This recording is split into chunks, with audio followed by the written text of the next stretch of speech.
Well, they're following the same path that other governments have followed in relation to a referendum, because you don't want to put enormous amounts of detail into the Constitution itself. That's a bad idea. Constitutions need to set out the basic principles, but all the details should be something that's left for Parliament to deal with.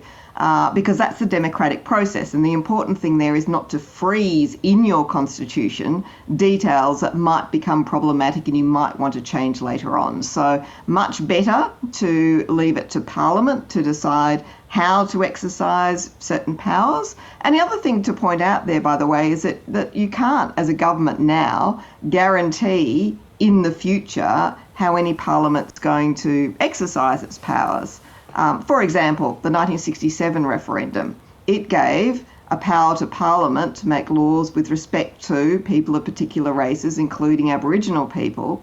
And no one said then, oh, golly, we can't vote for that because you haven't given us the detail that shows us every single law that's going to be enacted in the future under this power.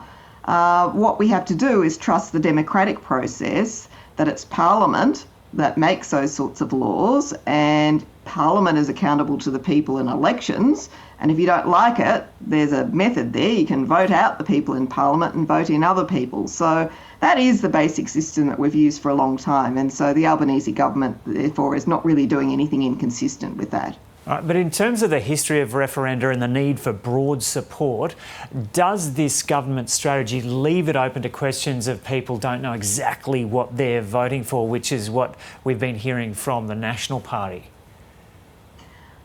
Yes, it does. I mean, people can be made to feel uncertain, and the best way of killing off a referendum is to make people feel uncertain and say, well, if you don't know, you should vote no. Well, look, my response to that, by the way, is if you don't know, find out. But, you shouldn't be confusing people by saying, that you need to know exactly how this particular body is going to be comprised and all those sorts of things, because they honestly are matters for Parliament to deal with in the future.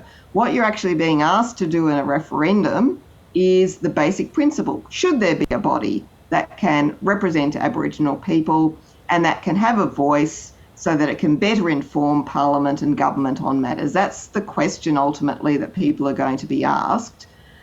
The issue of what's all the detail in it is a matter for a Parliament to decide in the future. I'll give you another example. If you go back to 1929, you would have seen there was a referendum then to allow for governments to introduce financial agreements between the Commonwealth and the states that would in fact override any other kind of Commonwealth and state laws, and indeed any provision in the Constitution itself. And that involves setting up a new body, the Loans Council, and a National Debt Commission. But people didn't say, oh, you've got to tell us all the details first about all those things before you can initiate the principle of allowing the Commonwealth and the states to get together to deal with debts. So I think we've got to focus a bit more on what is the principle that we're putting into the Constitution, and then allowing and accepting that it's the democratic process through Parliament that will then deal with filling out all the detail and changing that detail from time to time, because flexibility is an important aspect of this too. And just taking into account that this is going to be such a huge issue over the next 12 months, just refresh us on what is required to get a referendum up. Okay, so to get a referendum up, first of all, you've got to have a bill passed by the Parliament. Now that either has to be passed by an absolute majority in each House of Parliament. That's the normal way of doing it. But technically, you could pass it through the House of Representatives without the agreement of the Senate, a number of, twice with a period in between, etc. Okay, get your bill through Parliament. Then it needs to be put to the people in a referendum. That has to happen at least 2 months after it's been passed by Parliament, but no more than 6 months. So there's a period of 4 months in which that referendum has to be held. And then for it to be passed, it has to be passed by an overall majority of those who vote, as well as a majority in a majority of states. So that means you need majorities in 4 out of the 6 states. So it's a high burden. Do the territories get a say?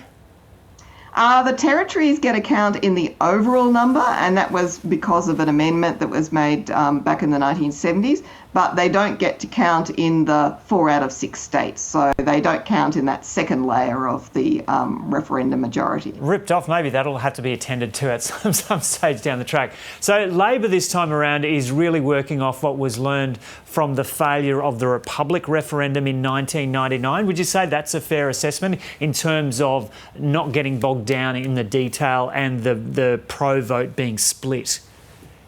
Oh, look, I think that is a fair enough assessment. It's not just the 1999 failure. Detail has managed to kill off some of the other ones as well.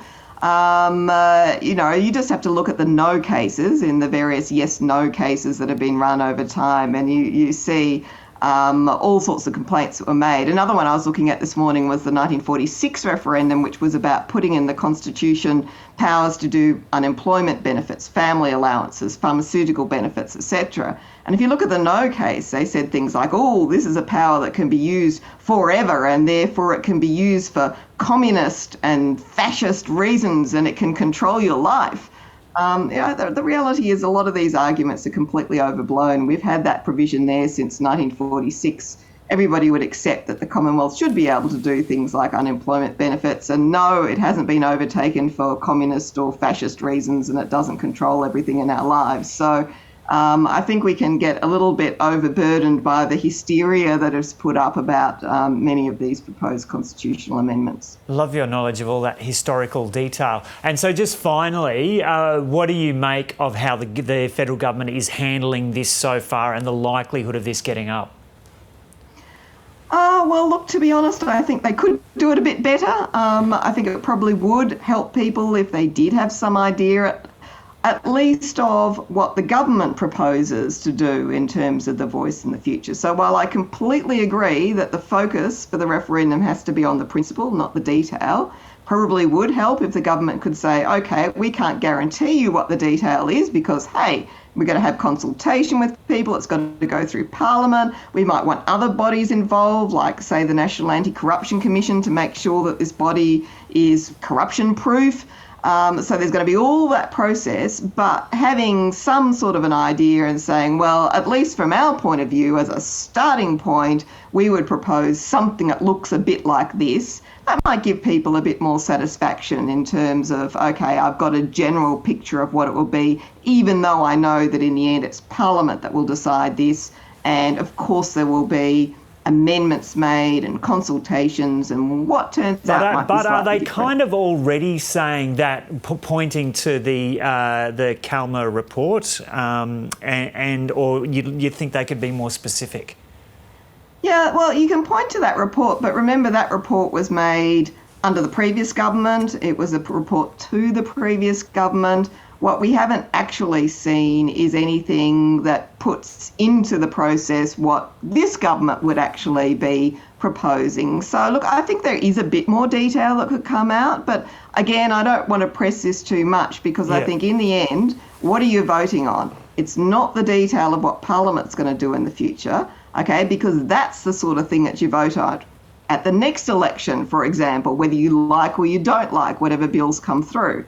Okay, what you're voting at in the referendum is the basic principle. You're putting in a thing in the Constitution saying there shall be this body, right? It shall be able to make representations to Parliament. So can we make sure that our Parliament and our executive at least have the opportunity to be better informed on Indigenous matters?